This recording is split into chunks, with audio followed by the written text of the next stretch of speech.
नमस्कार, मी दीपक राऊत तुमचे स्वागत करतो आजच्या शेअर मार्केट अपडेटमध्ये। आज मार्केटमध्ये परत पुन्हा एकदा ट्रेमेंडस तेजी बघायला मिळाली। निफ्टी ऑलमोस्ट 23,000च्या वरती जो महत्त्वपूर्ण रेजिस्टन्स वाटत होता तोही क्रॉस केला आणि 23,200च्या आसपास जाऊन बंद झाला। ही एक मार्केटसाठी खूप चांगली आणि पॉझिटिव्ह गोष्ट आहे। तुम्ही नोटीस केलं असाल तर मंगळवारी ज्यावेळी सेन्सेक्स एक्सपायरी होती सेम काइंड ऑफ मूव मार्केटमध्ये आली आणि मार्केट फर्दर मूव केलं। काल थोडंसं रंगपंचमीमुळे मी व्हिडिओ नाही करू शकलो। मंगळवारी मार्केटनं पॉज घेतला आणि आज गुरुवार निफ्टीची विकली एक्सपायरी आणि परत पुन्हा त्याच पद्धतीचा एक शूट आपणाला निफ्टीमध्ये बघायला मिळाला। मंगळवारी 300 पॉईंट आणि आज 300 पॉईंट 600 पॉईंट निफ्टी या दोनच ट्रेडिंग सेशन्समध्ये वाढली। कालचा दिवस थोडा साईडवेज ट्रेड होण्यामध्ये गेला, पण ओव्हरऑल मार्केटनं ज्या पद्धतीनं आज सर्व रेजिस्टन्स ब्रेकआउट केलेले आहेत आणि जी चॅनल ट्रेंडलाईन होती 26,200वरून जी निघाली तुम्ही मार्क केला तर ती क्रॉस झालेली आपल्याला डिसायसिव्हली आज बघायला मिळते। ते मला तेच वाटत होते की आज कदाचित 23,000च्या आसपास ब्रेक लागेल, पण मार्केटनं सकाळी सुरुवातीलाच 23,000 ज्या पद्धतीनं ब्रेक केला आणि मेंटेन राहिला त्यामुळे फर्दर शॉर्ट कवरिंग मार्केटमध्ये निफ्टीमध्ये बघायला मिळाले आणि डिसायसिव्ह क्लोजिंग 23,000च्या वरती 23,200च्या आसपास दिलं। ते मार्केटसाठी खूप पॉझिटिव्ह आहे आणि मला वाटतं समहाऊ आता आपण कन्सिडर करू शकतो की कदाचित मार्केटचा बॉटम झाला आहे। मार्केट इमिजिएट फार वाढेल असं म्हणत नाही, एखाद दुसरा दिवस डिप पण येऊ शकते मार्केटमध्ये, पण मार्केटचा बॉटम आउट झाला आहे असं मला वाटते म्हणावं। कारण निफ्टीमध्ये जो काय खाली येणारे एलिमेंट FIs आहेत त्यांचं सेलिंग थोडं मंदावताना बघायला मिळते आणि आत्ता जे इंट्राडे डिप्स आहेत त्या बघायला मिळत नाहीत। ज्या आधी बघायला मिळायच्या इंट्राडेमध्ये मार्केटला इमिजिएट डिप यायच्या वाढल्या की त्या बघायला मिळत नाहीत। Market continue one way rise होते गेले 2-3 ट्रेडिंग सेशन्स, त्यामुळे मला वाटतं आणि ज्या पद्धतीनं लोअर लेवलवरून ऑलमोस्ट 1200 पॉईंटचा बाउन्स आला मला वाटतं बॉटम बनण्याचा फेज सुरू आहे आणि बॉटम बनलेला आहे। कदाचित आपण फर्दर नवीन लो 22,000च्या खाली बघणार नाही असं मला वाटतं निदान ह्या वर्षी तरी, आणि मला वाटतं ही रॅली फर्दर अपमुवर्ड मोमेंटम 23,500 ते 23,800पर्यंत निश्चित जाऊ शकते जोपर्यंत 23,000च्या वरती आहे।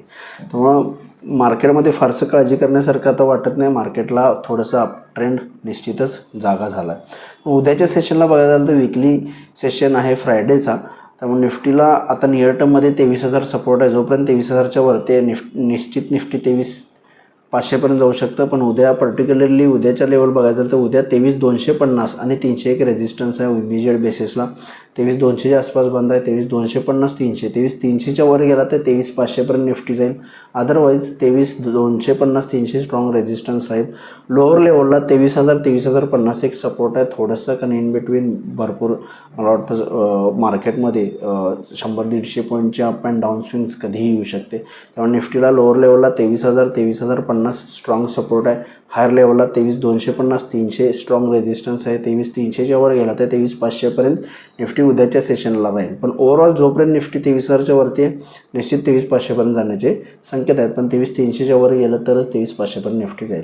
बँक निफ्टीमध्ये सुद्धा सिमिलर 50,000च्या वरती 50,600 ते 700पर्यंत निफ्टी जाण्याची जागा बँक निफ्टीमध्ये आहे। लोअर लेवलला 49,700 जर 50,000च्या खाली आला तर 49,700 एक स्ट्रॉंग सपोर्ट आहे बँक निफ्टीमध्ये। तर बँक निफ्टीमध्ये 50,000च्या वर 50,600 ते 700, 50,000च्या खाली 49,700 एक सपोर्ट लेवलला उद्या सेशनसाठी या ट्रेंडला या सपोर्ट अँड रेजिस्टन्स लेवलनुसार तुम्ही काय करू शकता, ट्रेड करू शकता। FIDIचा डेटा आजचा अजून अवेलेबल नाही, पण काल FIनी 1100 करोडची विक्री केली, त्या बाजूला DISनी 2100 करोडची खरेदी केली। FIची विक्री कमी होताना बघायला मिळते। त्याचं उदाहरण लाईव्ह मार्केटमध्ये म्हटलं तर मार्केटला डिप येत नाहीत, तर मार्केटला डिप्स यायला लागल्या प्रत्येक राईज जर सेल व्हायला लागला तर आपण कन्सिडर करू शकतो की FIला सेलिंग आहे, पण मला वाटतं आत्ता मार्केटला ज्या पद्धतीनं सेलिंग येते मला वाटतं निश्चित FIचं बाईंगच आकडेवारी येईल। इंडेक्स आज NSEमध्ये 1641 शेअर्स वाढले, त्या बाजूला 990 शेअर्स पडलेत। निफ्टीमध्ये 44 शेअर्स वाढले, त्या बाजूला 4 शेअरमध्ये पडचढ आहे। वाढणाऱ्या शेअरची संख्या जास्त आहे। सेक्टरल इंडिसेसमध्ये सगळ्या सेक्टर्समध्ये ब्रॉडबेस्ड बाईंग होताना बघायला मिळालं आहे आपल्याला। मंगळवारसारखं लीड केलं आहे ऑटो, IT, FMCG, मेटल सेक्टरने, त्यापाठोपाठ फार्मा आणि रिअल्टी सेक्टरमध्ये सुद्धा तेजी आहे। बँकिंग सेक्टरला सुद्धा 0.5% तेजी आहे। ओव्हरऑल सगळ्या ब्रॉडबेस्ड सेक्टर्समध्ये तेजीच बघायला मिळालं आहे, कोणत्याही सेक्टरमध्ये पडझड झालेलं नाही आहे। ग्लोबल मार्केटचा आढावा घ्याल तर काल US फेडरल रिझर्व्हची मीटिंग झाली, व्याजदर कट झालेले नाही आहेत, पण थोडंसं इन्फ्लेशनचा डेटा आणखी बघायला लागेल असं त्यांचं म्हणणं आहे, त्यामुळे काल US मार्केटमध्ये तेजी झाली। पण बघता टेरिफ वॉरला घेऊन फेडरल चेअरमन जेरम पॉवेल यांचा व्याजदर कटचा कोणताही सध्या तर निर्णय नाही आहे आणि मला वाटतं जर ग्लोबल मार्केट युरोपियन मार्केट्स तर 1-1.5% मायनस आहे. डाव फ्युचर 100-125 पॉईंट मायनस आहे, 200 पॉईंट पण मायनस आहे. जर US मार्केट खाली गेले तर आपण एक निगेटिव्ह स्टार्ट करू शकतो किरकोळ एक मायनस डिपनं. पण जोपर्यंत 23,050 एक बाईंग ऑपॉर्च्युनिटी आहे, 23,000च्या वरती आहे तोपर्यंत फर्दर रिकव्हरीची चान्सेस आहेत. तर बघूया उद्या मार्केट्स कशा पद्धतीने बिहेव होते. माझा व्हिडिओ ऐकला त्याबद्दल धन्यवाद. माझा व्हिडिओ लाईक करा, शेअर करा, माझ्या चॅनल सबस्क्राईब करून डेली अपडेटसाठी बेल आयकॉनला क्लिक करा. धन्यवाद.